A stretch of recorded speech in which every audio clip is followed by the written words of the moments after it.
खबर के साथ यूपी विधानसभा की कार्यवाही कल तक के लिए स्थगित कर दी गई है और आज मॉनसून सत्र का दूसरा दिन भी हंगामेदार रहा।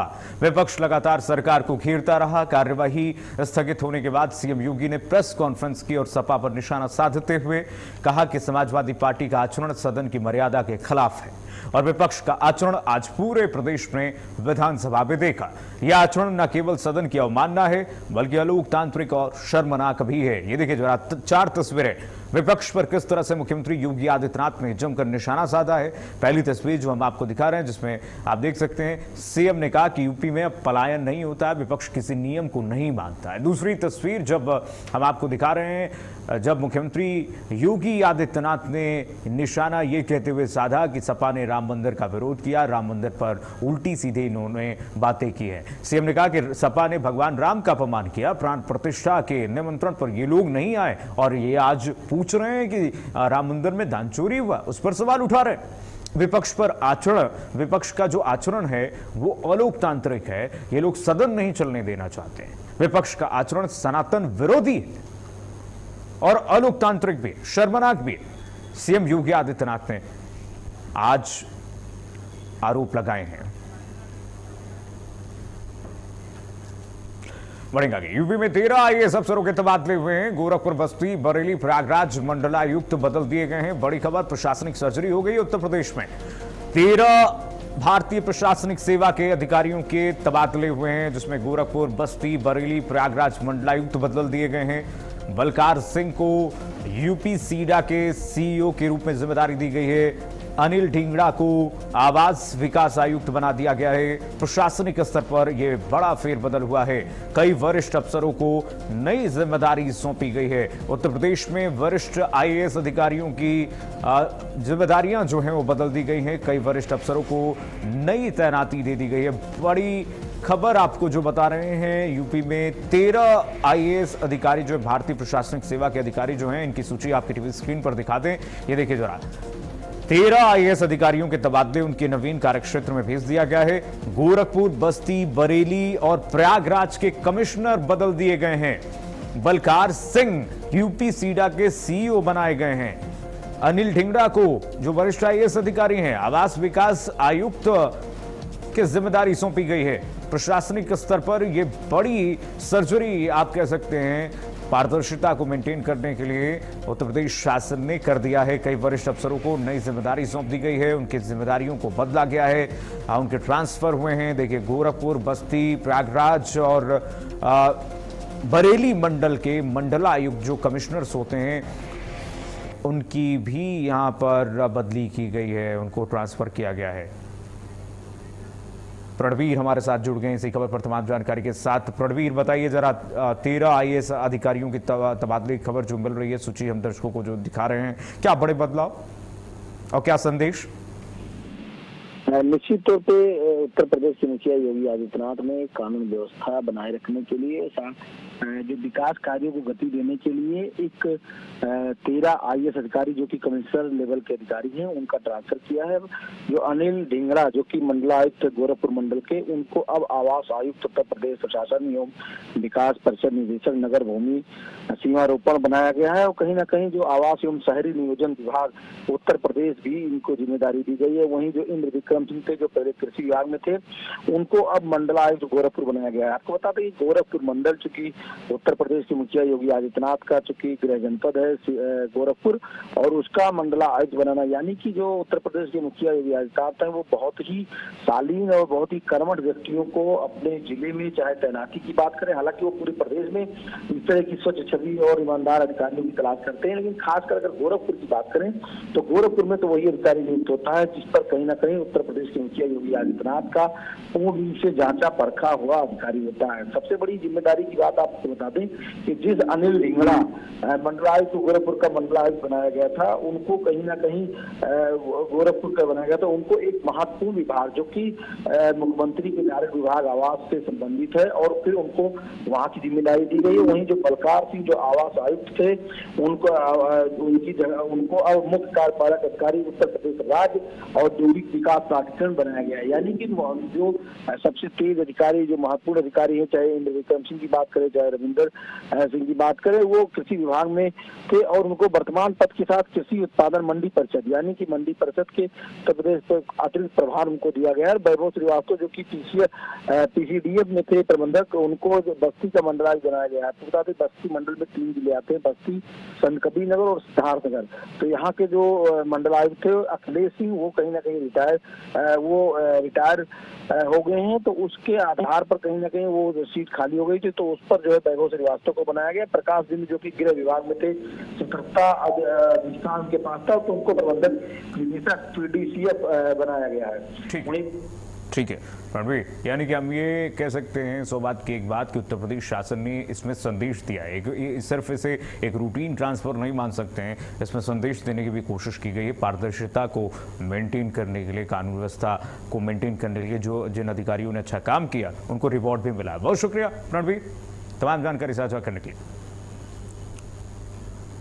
बढ़ेंगे आगे। उत्तर प्रदेश विधानसभा के मानसून सत्र के हंगामे के बाद सपा विधायक सचिन यादव पर बड़ी कार्रवाई हो गई है। मुख्यमंत्री योगी आदित्यनाथ के संबोधन के दौरान सचिन यादव, आपको बता दें कि हाथ में बैनर लेकर के अयोध्या चंदा मामले का विरोध करने लगे। सदन में ही विधानसभा अध्यक्ष सतीश महाना ने विधायक को कई बार अपनी सीट पर बैठने की अपील की और सदन की गरिमा बनाए रखने की बात कही, लेकिन विरोध जारी रहा, माने नहीं। इसके बाद अध्यक्ष के निर्देश पर मार्शलों ने सचिन यादव को सदन से बाहर निकाल दिया और उन्हें पूरे सत्र के लिए निलंबित कर दिया गया है। बाद में विधानसभा की कार्यवाही भी स्थगित कर दी गई। ये सचिन यादव हैं, एमएलए हैं, और देखिए इन्होंने किस तरीके से हंगामा किया, जिसके बाद खामियाजा भी भुगतना इन्हें पड़ा है। बढ़ेंगे आगे। उत्तर प्रदेश विधानसभा में मुख्यमंत्री योगी आदित्यनाथ के संबोधन के दौरान समाजवादी पार्टी के विधायक सचिन यादव द्वारा पोस्टर दिखाकर के विरोध किए जाने पर सत्ता पक्ष ने कड़ी प्रतिक्रिया दी है। मंत्री ए.के. शर्मा, विधायक रोमी साहू और विधायक दीपक पटेल और वन मंत्री अरुण सक्सेना ने विपक्ष के इस कदम को सदन की गरिमा के खिलाफ बताया।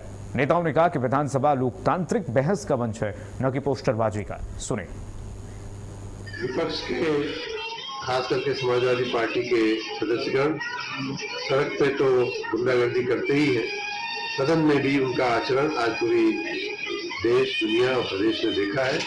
हम उसकी निंदा करते हैं और विशेष रूप से जब माननीय मुख्यमंत्री जी बोलने के लिए खड़े हों तो उनका सदन के नेता हैं, हमारे राज्य के मुख्य सेवक हैं, उनका सम्मान होना चाहिए। उनकी उपस्थिति में जिस प्रकार से समाजवादी पार्टी के लोगों ने हंगामा किया है तो निंदनीय है, मैं घोर निंदा करता हूँ। सदन में उत्पाद फैलाना, जब सत्ता में रहे तो आम जनमानस में उत्पाद फैलाना, अनुशासनहीन करना, गुंडाई करना, जमीन कब्जा करना, ये समाजवादी पार्टी का स्वभाव और संस्कार है। इनके डीएनए और जीन्स में ये शामिल है। जो स्वाभाविक उनसे उम्मीद की जा सकती थी वही उम्मीद।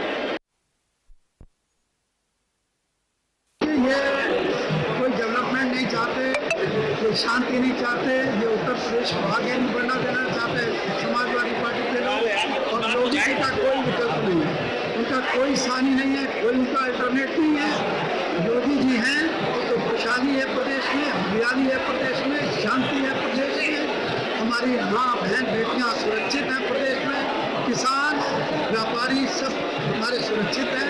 और योगी जी की पहले भी जय जयकार की, अभी भी जय जयकार है और तक जय जयकार है।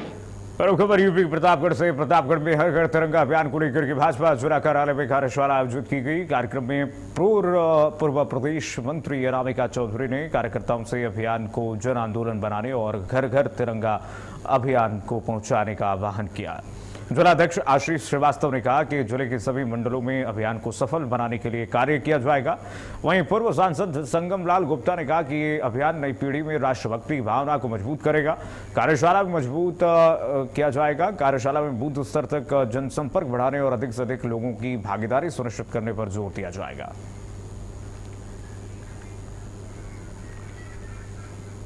इस अभियान के प्रत्येक भारतीय के मन में राष्ट्रीय ध्वज के प्रति सम्मान, गौरव, आत्मीयता की भावना और सशक्त हो जाती है। प्रत्येक वर्ग, सभी देशवासी हर्ष उल्लास के साथ यह राष्ट्रोत्सव का कार्यक्रम बढ़ चढ़कर उसमें भाग लेते हैं, उसको मनाते हैं, एक त्योहार का रूप देते हैं। दिन भर खूब जोश खरोश से वो त्योहार की तरह मनाते हैं। देश के यशस्वी प्रधानमंत्री नरेंद्र मोदी जी के नेतृत्व में राष्ट्र प्रथम के संकल्प के साथ बीते 12 वर्षों में देश का अद्भुत मान बढ़ा और दुनिया में सम्मान बढ़ा है। वहीं कानपुर में बीजेपी युवा मोर्चा के प्रदेश अध्यक्ष डॉक्टर रोहित मिश्रा के पहली बार आने पर भव्य स्वागत किया गया। भाजपा युवा कार्य जिला उपाध्यक्ष प्रखर श्रीवास्तव की अगुवाई में सैकड़ों कार्यकर्ताओं ने ढोल नगाड़ों और फूल मालाओं के साथ उनका स्वागत किया। इस दौरान रोहित मिश्रा ने युवाओं को संबोधित करते हुए प्रधानमंत्री नरेंद्र मोदी के विकसित भारत 2047 विजन और मुख्यमंत्री योगी आदित्यनाथ के सुशासन मॉडल को जन जन तक पहुंचाने का आह्वान किया। उन्होंने कहा कि युवा कार्यकर्ता संगठन की ताकत हैं और आगामी चुनाव में उनकी भूमिका अहम होगी। कार्यक्रम के दौरान उन्होंने विपक्ष पर भी निशाना साधा और युवाओं से एकजुट होकर के काम करने की अपील भी की। चुनाव केवल कानपुर के लिए नहीं है, पूरे उत्तर प्रदेश के लिए, और युवा मोर्चा शानदार प्रदर्शन इसमें करने जा रहा है। वो मोदी जी के 2047 के विजन और योगी जी के अभी तक के सुशासन के आधार पर 27 में शानदार जीत दर्ज करेगा। नहीं, विद्रोह कोई नहीं कर रहा है, वो बच्चे हैं और हमारे प्रधानमंत्री जी ने कहा ना, वो उनके अभिभावक हैं। कुछ गलतियां उनसे हुई, वो उसको सुधार रहे, प्रधानमंत्री जी ने उन्हें माफ किया। अब वो तो हमारे भाई हैं, उनके साथ रहेंगे। हाथरस में विश्व हिंदू परिषद और बजरंग दल ने पप्पू यादव के खिलाफ प्रदर्शन किया है। सदर कोतवाली क्षेत्र के घंटाघर चौराहे पर हिंदुवादी संगठनों के कार्यकर्ताओं ने नारेबाजी करते हुए पुतला फूंका। कार्यकर्ताओं ने संसद भवन के सामने साधु के वेश में किए गए प्रदर्शन को लेकर के विरोध जताया। विश्व हिंदू परिषद ने पप्पू यादव पर धार्मिक भावनाएं आहत करने का आरोप भी लगाया। पुतला दहन के दौरान मौके पर पुलिस बल तैनात रही। तस्वीरें आपको दिखा दें, पप्पू यादव का पुतला फूंका गया है, विरोध जताया गया है। हिंदू संगठनों के साथ लगातार लोग भी आक्रोशित हैं और बीच चौराहे पर पप्पू यादव और विपक्ष के खिलाफ जमकर नारेबाजी की गई और पुतला फूंका गया और पप्पू यादव को माफी मांगने के लिए आक्रोशित भीड़ ने वहां पर नारेबाजी भी की। साधु भेष पर हिंदू संगठनों में आक्रोश है और देखिए किस तरह से पप्पू यादव का पुतला फूंका गया है। 2 दिन पूर्व पप्पू यादव ने साधु का वेश रखकर जिस तरह से संसद भवन परिसर में जो कृत्य किया, वो कृत्य बिल्कुल उसी तरह से है जिस तरह से रावण ने साधु का वेश रखकर सीता का हरण किया था। ये हिंदू समाज किसी भी तरह से बर्दाश्त नहीं करेगा। मैं इन सभी लोगों से, जिसमें राहुल गांधी भी शामिल थे, अखिलेश यादव, अवधेश प्रताप सिंह, ये सभी लोग बार बार हिंदू समाज का अपमान बार बार करते हैं। साधु संतों का अपमान, सनातन का अपमान करने की इनकी एक मानसिकता बन चुकी है। खबर रामपुर से ही। रामपुर के स्वार खुदवाली क्षेत्र में गौवंशीय पशु के अवशेष मिलने से हड़कंप मच गया। मुकरमपुर गांव के जंगल में अवशेष मिलने की सूचना पर हिंदू संगठनों ने रोष जताया है। बजरंग दल के कार्यकर्ता मौके पर पहुंचे, पुलिस को सूचना देकर कार्रवाई की मांग की गई। मौके पर पहुंचे पुलिस ने तलाशी अभियान चलाया, जहां मांस कटने के उपकरण और तराजू बरामद किए गए। फिलहाल पुलिस ने साक्ष्यों के आधार पर जांच शुरू कर दी है और आरोपियों की तलाशी ली जा रही है। तो पुलिस लगातार इस मामले में जांच कर रही है, आरोपियों की तलाशी ली जा रही है। बजरंग दल ने कार्रवाई की मांग की है और देखिए किस तरह से बजरंग दल कार्यकर्ताओं ने आक्रोशित होकर के नारेबाजी भी की है और जल्द से जल्द पुलिस से कार्रवाई करने की बात कही है। गौवंशीय अवशेष मिलने से क्षेत्र में आक्रोश है। जंगल में मिले काटने के उपकरण के बाद और लोगों में गुस्सा इस वक्त फैल गया है। लोगों के साथ हिंदू संगठनों ने जम करके पुलिस थाने के बाहर नारेबाजी की है और जल्द से जल्द दोषियों को गिरफ्तार करने की अपील की है। पुलिस अधीक्षक को ज्ञापन भी सौंपा गया है। रामपुर में इस वक्त जबरदस्त आक्रोश देखने को मिल रहा है। मेरा नाम अर्जुन कुमार गुप्ता है, मैं जिले का सह संयोजक हूँ बजरंग दल का। और आज पूरी टीम जिलाध्यक्ष जी के साथ, विभाग मंत्री जी के साथ में हम यहाँ पर आए हैं। जिले के अंदर इतनी ज्यादा गोकसी हो गई है कि आप अनुमान नहीं लगा सकते और जिला एक हब बन गया है। यहाँ से गौ माता कट रही हैं और आसपास के प्रदेशों तक में यहाँ पे जा रही हैं। उत्तराखंड में जो बनबुलपुरा चौकी हल्द्वानी में, वहां पर भी गौ मांस पकड़ा गया था, वो भी रामपुर के क्षेत्र से ही लोगों के द्वारा वो काम हुआ था। दिल्ली में 26 जून को एक मुकदमा हुआ है, वहां पर भी जो गौ मांस पकड़ा गया है वो भी रामपुर के लोगों के द्वारा यहाँ से ले जाया गया था। रात में कटता है 2 बजे और 5 बजे तक दिल्ली के लिए निकल जाता है। मुरादाबाद में संसद में साधु के वेश में किए गए नाट्य को लेकर के विवाद बढ़ता जा रहा है। मामले में अधिवक्ताओं के एक प्रतिनिधिमंडल ने सिविल लाइंस थाने पहुंच करके तहरीर दी है। अधिवक्ताओं ने पप्पू यादव, राहुल गांधी, अवधेश प्रसाद समेत अन्य सांसदों के खिलाफ मुकदमा दर्ज करके कार्रवाई की मांग की है। यह है कि 31/7/2026 को मैं अपने घर पर अपने दोस्तों के साथ और बड़ों के साथ चैनल देख रहा था। उस पर एक साधु वेशभूषा में पप्पू यादव 3-4 बॉक्स लेकर आ रहा है और लाइव टेलीकास्ट दिखाया जा रहा था सोशल मीडिया पे भी और सब प्लेटफॉर्म पे आप देख सकते हैं।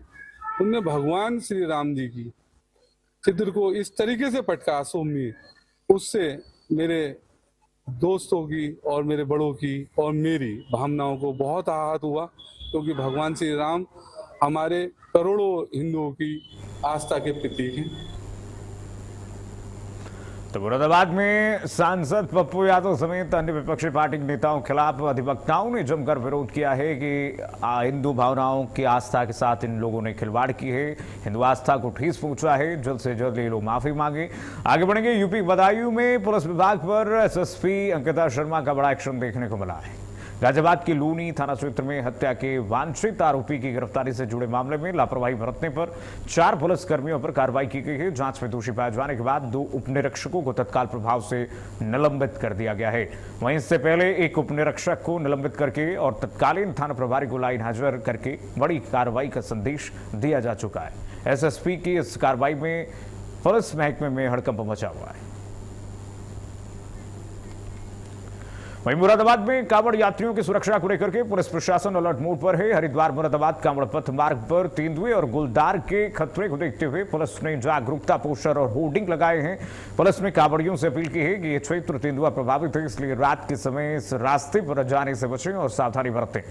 दरअसल ठाकुरद्वारा क्षेत्र में तेंदुए के हमले के बाद महिला की मौत के बाद इलाके में दहशत का माहौल है। प्रशासन ने 25 किलोमीटर कांवड़ मार्ग पर सीसीटीवी कैमरे, रोशनी और सुरक्षा व्यवस्था के इंतजाम भी किए हैं।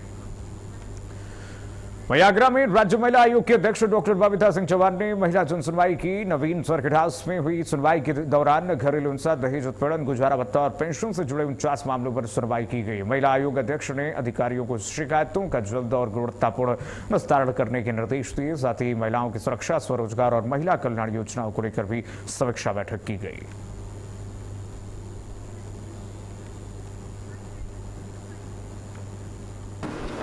देखिए, आज जन सुनवाई कर रही हूँ मैं, तो बहुत सभी तरह के मामले हैं, घरेलू हिंसा के बहुत मामले हैं। अभी जैसे एक आया तो जैसे ज़बरदस्ती वाली बात होती है थोड़ी, जहाँ बहुत ऐसे असहाय लोग होते हैं जिनको लगता है कि कुछ नहीं कर पाएंगे। अभी एक सदर का एक केस मेरे पास आया जिसमें था कि एक महिला थी जो बोल नहीं सकती थी और उसकी ज़मीन को ज़बरदस्ती वो रहते हुए उसका कब्जा करने के लिए लोग आ गए वहाँ। तो अभी हालांकि मेरी बात हुई है तो उसको वो खाली भी करवा देंगे, वहाँ से करा भी देंगे। तो ऐसे जो ज़बरदस्ती वाले कि छोटे लोगों को दबा देना या ये कर देना, जबकि पता है कि सरकार में आजकल ऐसा कुछ नहीं हो रहा है कि जहाँ कम से कम ऐसे लोगों के साथ तो सरकार खड़ी है कि जिनका कोई भी नहीं है। उसके बावजूद भी अगर लोग बाग ऐसी जानबूझ कर हरकत करते हैं तो बहुत ही दुर्भाग्यपूर्ण है। बढ़ेंगे आगे। कानपुर में श्री गुरु गोविंद सिंह जी पर कथित अभद्र टिप्पणी को लेकर के सिख समाज में भारी आक्रोश देखने को मिला। फजलगंज थाने का घेराव करके प्रदर्शनकारियों ने आरोपी की तत्काल गिरफ्तारी की मांग की है। उनका आरोप है कि खुद को भाजपा कार्यकर्ता बताने वाले अजित प्रताप ने आपत्तिजनक टिप्पणी की है, जिसका ऑडियो वायरल होने के बाद विवाद बढ़ गया है। प्रदर्शनकारियों का कहना है कि एफआईआर दर्ज होने के 48 घंटे बाद भी गिरफ्तारी नहीं हुई। सिख समाज ने आरोपी पर सख्त धाराओं को लगाने और जल्द कार्रवाई की मांग करते हुए चेतावनी दी है। कार्रवाई नहीं होने पर आंदोलन और तेज कर दिया जाएगा। ट्रैफिक विभाग को यहाँ पर 2 इंटरसेप्टर प्राप्त हुए हैं और उसी को आज जो है हमने यहाँ पर रवाना किया है। इसमें अलग अलग तरह की आधुनिक सुविधाएं जो है, आधुनिक सुविधाओं से लैस ये दोनों मोटरसाइकिल हैं, जैसे कि स्पीड रडार गन है। और हमीरपुर में प्राय में शिकायत भी रही है कि ट्रैफिक को लेकर जो है समस्या रहती है, उसमें ये इससे इन इंटरसेप्ट। हमीरपुर में ओवर स्पीड और यातायात नियमों का उल्लंघन करने वालों पर पुलिस की सख्ती और बढ़ेगी। यातायात पुलिस को आधुनिक इंटरसेप्टर मोटरसाइकिलें मिली हैं, जिन्हें पुलिस अधीक्षक मृगांक शेखर पाठक ने पुलिस लाइन से हरी झंडी दिखाकर रवाना किया है। इन इंटरसेप्टर बाइकों की मदद से तेज रफ्तार वाहनों पर नजर रखी जाएगी और यातायात नियमों का उल्लंघन करने वालों के खिलाफ प्रभावी कानूनी कार्रवाई की जाएगी। पुलिस का कहना है कि इस पहल का उद्देश्य सड़क सुरक्षा और मजबूत करना और दुर्घटनाओं पर अंकुश लगाना है। बढ़ेगा कि सोनभद्र पुलिस सड़क सुरक्षा और यातायात व्यवस्था को और प्रभावी तरीके से लगातार लागू करने के लिए काम कर रही है और सोनभद्र पुलिस को हाईटेक बना दिया गया है। पुलिस अधीक्षक अभिषेक वर्मा ने पुलिस लाइन चौक से अत्याधुनिक इंटरसेप्टर वाहनों को हरी झंडी दिखाकर रवाना किया। इन वाहनों में speed laser gun, automatic number plate recognition, night vision कैमरे, video recording system, breath analyser और अन्य आधुनिक उपकरण लगाए गए हैं। इनकी मदद से ओवर स्पीडिंग, शराब पीकर वाहन चलाने वाले, स्टंटबाजी और एहतियात नियमों का उल्लंघन करने वालों पर 24 घंटे नजर रखी जाएगी। एसपी ने कहा कि इन वाहनों की तैनाती राष्ट्रीय और राजमार्गों पर संभावित दुर्घटना क्षेत्रों में की जाएगी ताकि सड़क दुर्घटनाओं पर अंकुश लगाया जा सके और सुरक्षित यातायात व्यवस्था सुनिश्चित हो। वहीं यूपी बांदा में रोडवेज बसों पर रूट नियमों के उल्लंघन का आरोप लगाते हुए प्राइवेट बस संचालक 4 दिन से हड़ताल पर हैं। बाबूलाल चौराहा स्थित प्राइवेट बस स्टैंड पर चालक, परिचालक और बस मालिक विरोध कर रहे हैं। उनका आरोप है कि रोडवेज बसों के चालक परिचालक प्राइवेट स्टैंड से जबरन सवारियां भर करके ले जाते हैं, जिससे उनका कारोबार प्रभावित हो रहा है। हड़ताल के चलते करीब 100 प्राइवेट बसों का संचालन बंद है, जिससे बांदा से बबेरू, बिसंडा, सिंहपुर और अत्रा जाने वाले यात्रियों को परेशानियों का सामना करना पड़ रहा है। संचालकों ने जल्द समाधान नहीं होने पर बड़े आंदोलन की चेतावनी भी दी है। के बिजनौर में गंगा नदी के तेज कटान ने ग्रामीणों की मुश्किलें बढ़ा दी हैं। चांदपुर थाना क्षेत्र में हस्तिनापुर मेरठ मार्ग की अप्रोच सड़क कटान की वजह से क्षतिग्रस्त हो गई है। सड़क टूटने से आधा दर्जन से ज्यादा गांवों का संपर्क प्रभावित हो गया है। ग्रामीणों का आरोप है कि जान जोखिम में डालकर के उन्हें टूटे हुए रास्ते से होकर के गुजरना पड़ रहा है। फिलहाल लोगों ने प्रशासन से जल्द सड़क का मरम्मत और राहत कार्य शुरू कराने की मांग की है। यूपी के हापुड़ पुलिस को बड़ी कामयाबी मिली है। पिलखुआ थाना क्षेत्र में 85 लाख रुपए की लूट के मामले में फरार चल रहे 1 लाख रुपए के इनामी बदमाश इफ्तिकार को पुलिस मुठभेड़ के बाद गिरफ्तार कर लिया गया है। पुलिस के मुताबिक गिरफ्तारी के बाद आरोपी ने पेट दर्द का बहाना बनाकर के अस्पताल ले जाते समय पुलिसकर्मी के पिस्टल छीनकर भागने की कोशिश की। भागते समय बदमाश ने पुलिस टीम पर फायरिंग की, जिसके जवाब में कार्रवाई के बाद उसके पैर में गोली लग गई। फिलहाल घायल बदमाश को अस्पताल भर्ती कराया गया है और पुलिस कानूनी कार्रवाई में जुटी हुई है।